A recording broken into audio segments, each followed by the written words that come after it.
Oh, absolutely, man. I am just, the technical ways that he managed that when he goes up the ramp and then warps in more sentries and keeps them all there and then draws units to the other side of the map and then kills the hatchery and then kills the other hatchery with Void Rays. Everything was just so beautifully done. Over here in the upper right starting location, we have the very technical Protoss Naniwa. Make some noise, guys.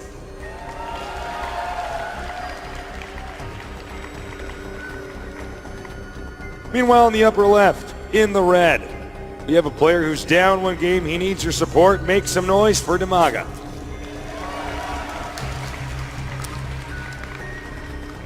All right, the map is Antigua Shipyard, one of the best new maps out from Blizzard. Actually, a really great map. A lot of macro games can take place here.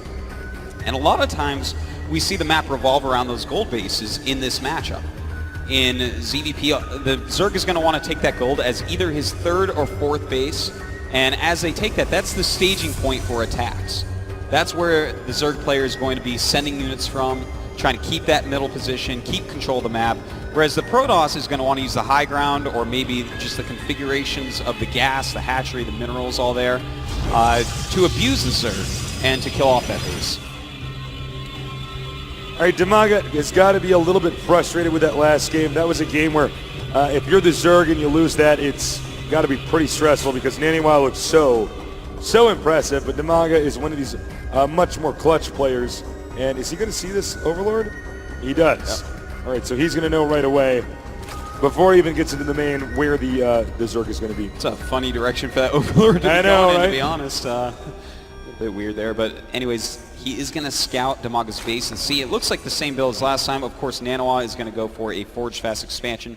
So the early game should mirror last game very, very closely.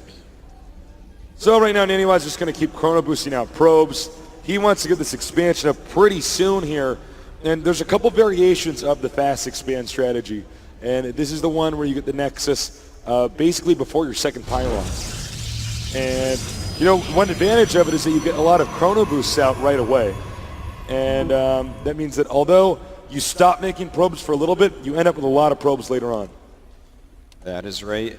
You definitely want to get those probes out oh so quickly because when the Zerg has his 2 hatcheries and 2 queens out, he suddenly jumps past Protoss as far as worker supply goes. And that's where the economy of Zerg really picks up. They start making more hatcheries, more and more units, and it becomes this point where you can't come back. So we're going to have to see some sort of timing out of Naniwa. He cannot just sit here passively for too long. We have the Zerglings moving out, grazing by this probe, surprisingly. And it just looks like for the time being, Naniwa is going to have a nice little wall up. Now notice how tight this timing is. The cannon is going to finish. Whoops, excuse me, where'd the Zerglings go? They're chasing the probe, but it would have finished, and it would have looked really cool. But it would have finished right when the Zerglings were about here. So that's just very impressive timing. That's right. Well, we have the third base from Dimaga going up. A very quick third before any gases. This is one of the best economy plays that you can have. He's going to have a really scary economy, and Naniwa is going to have to be very clever this game. This is not like Shakuras. That technical rush that we saw from before simply would not work here. The third base has 2 ramps to go up to it if you kill those rocks off, and Dimaga would most certainly kill off his tiny army. So what will Naniwa actually end up doing this game? Will he hit some sort of 7-gate timing? Will he tech right up into either Dark Templars or Stargates? It's probably going to be one of those. Yeah, you know, you were the one, Artosis, that got me hooked on 7-gating against Zerg, and I think it's just so strong. It is. You basically get to this point in time where you're just attacking the whole time, and your whole goal is just to kill off the third base and then walk back home. Yeah, and if you can do that, it is oh so powerful. You know, this is definitely a map that can be done on. If you hit a strong 7-gate timing, and there's several of them, you know, you can do it with Blink, you can do it with +2 attack, you can do it with 1-1, you can do it with Observers without, you can do it quicker, slower. You have all sorts of different unit combinations, but the point of it is, as you said, Tasos, take out that third base, reset the game back to 2 base against 2 base, and go home. If you overcommit, if you choose to attack in the wrong locations with it, the Zerg player can simply overwhelm you. Yeah. All right, we are going to see what exactly the game plan is. He is chrono boosting out warp gates, so I think we are going to see some early aggression pretty soon here. No additional gateways just yet, but... Yep, we'll normally see those additional gateways go up at or around halfway done on the warp gate research. That makes it time out quite well. And Looks like only 3 gates going up right now, similar to last game. So far the build looks quite similar, but again, I don't think it's going to be exactly the same. He doesn't have anywhere to go up a small ramp and hide with his sentries and zealots like on Shakuras. This is a scouting zealot. He wanted to force a few extra Zerglings out here before an attack. That way the Zerg has less drones later on. And we do have the first variation in Naniwa's play. A couple more gases going up. This is going to allow him to have a more tech-heavy path, or a path that also has a lot of stalkers in with the sentries. Yeah. Robo coming up here. So this is going to be like almost like a zealot sentry observer build. Ooh, this is actually kind of cool. I wonder if we're going to see some Warp Prism play. You know, sentry drops are gaining a lot of popularity right now. Oh, yeah, that's true. That's actually really smart. Yeah, it's a great way to dictate to the Zerg where they have to be on the map. They kind of have to have all the units over there. They're not going to really have Hydras when you start it. They're not going to have a Spire up quite yet. So you can actually just sit around with your sentries, flying in, flying out, picking off drones as you can, and the Zerg can't really attack you. All right, the sentries and the 2 zealots moving out now. And probably not the best force field in the world. And he's got to be careful because he only has so many of those force fields when he moves into this situation. Every force field being so precious that you don't want to just be too wasteful. Now, as you can see here, there's a massive supply leap here. Dimaga 91 supply to the 67 of Naniwa. And in fact, he is getting pretty aggressive right now. A lot of Zerglings and Roaches are out. He wants to catch this little attack in the middle of the map as opposed to over near his side of the base. That's where it gets pretty scary. But as is with what Naniwa has, this is not an attack he wants to do. Uh-oh, Naniwa in some trouble here. The Roach is going to come up and do huge damage. These sentries, he cannot lose them. Already losing 3, and Naniwa is in a ton of trouble. Wow, Dimaga's build looks like it was just straight up better. And he's got to be careful because these Roaches can shoot down the Nexus if he doesn't get enough Stalkers out here. But Dimaga playing it safe, saying he'll probably get those Stalkers out. Goes ahead and backs up. We have an Immortal on the way over here, and it's going to be a robotic spam after that for Colossus. But I don't know, Artosis. I just don't see a situation where Naniwa is going to do a ton of damage before Dimaga gets too big.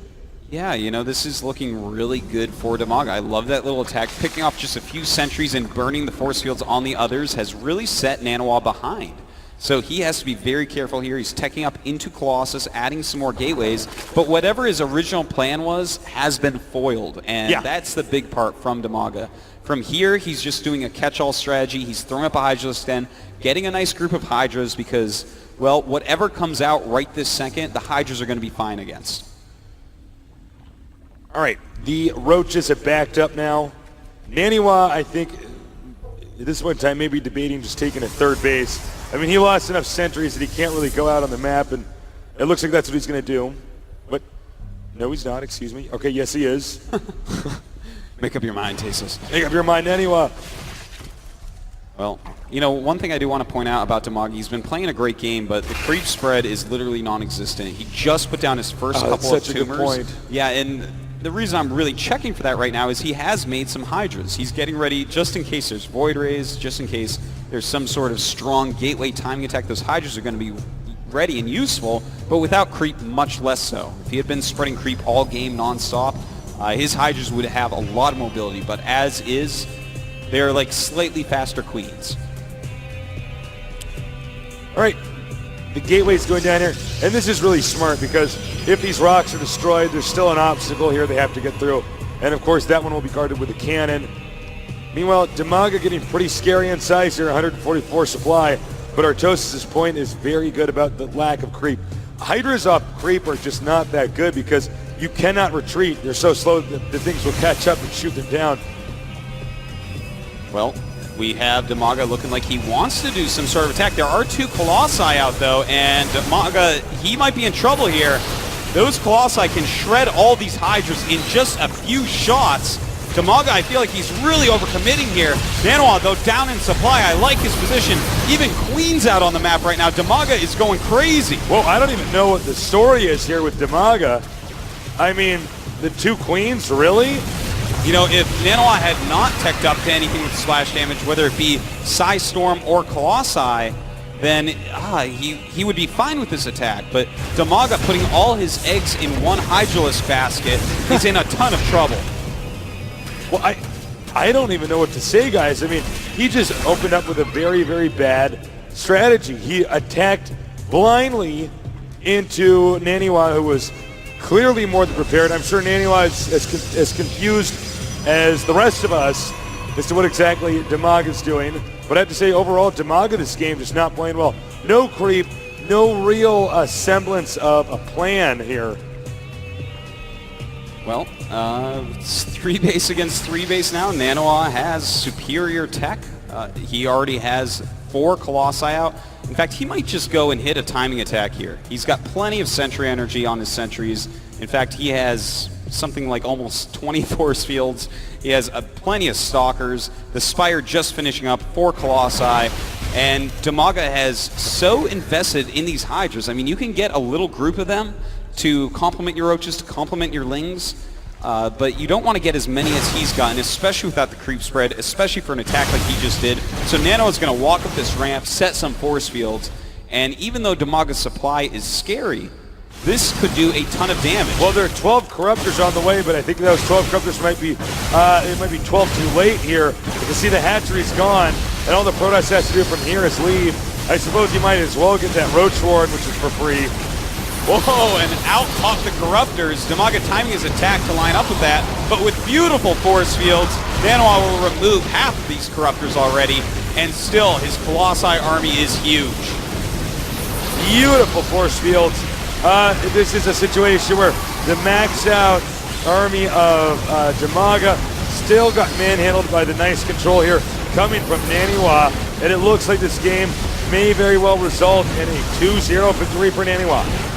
Yeah, it certainly looks like that. He is way up in supply at this point by about 44. Dimaga has almost nothing left here. He has some Corruptors, sure, but Naniwa is so smart. He's going to walk home with his army and then come back with more.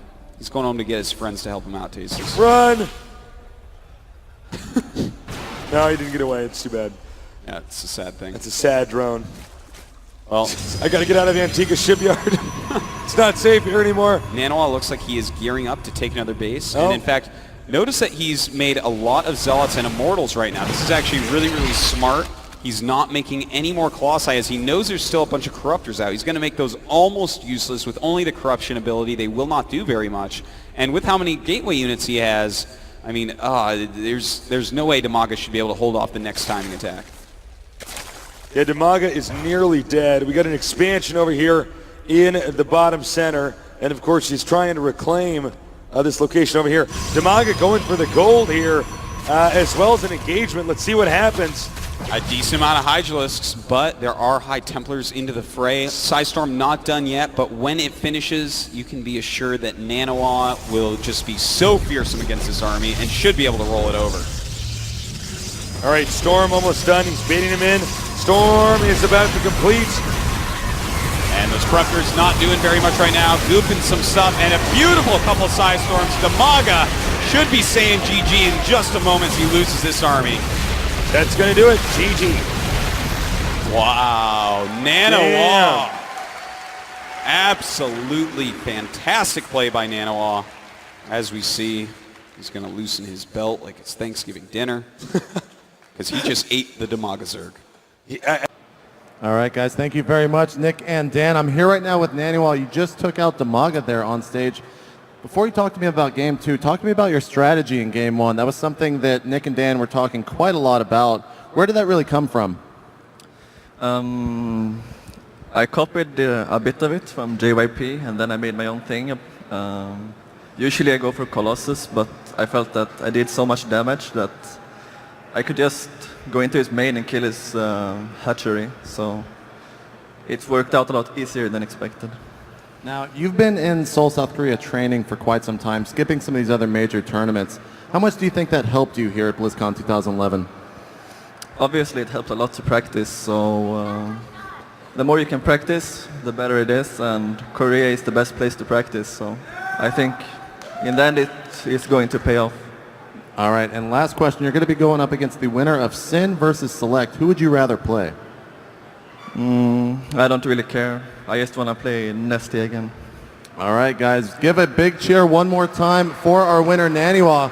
And coming up next, we are going to have Sin versus Select. That'll be right here on the main stage with Nick and Dan casting. So don't go anywhere. We'll be right back with that match.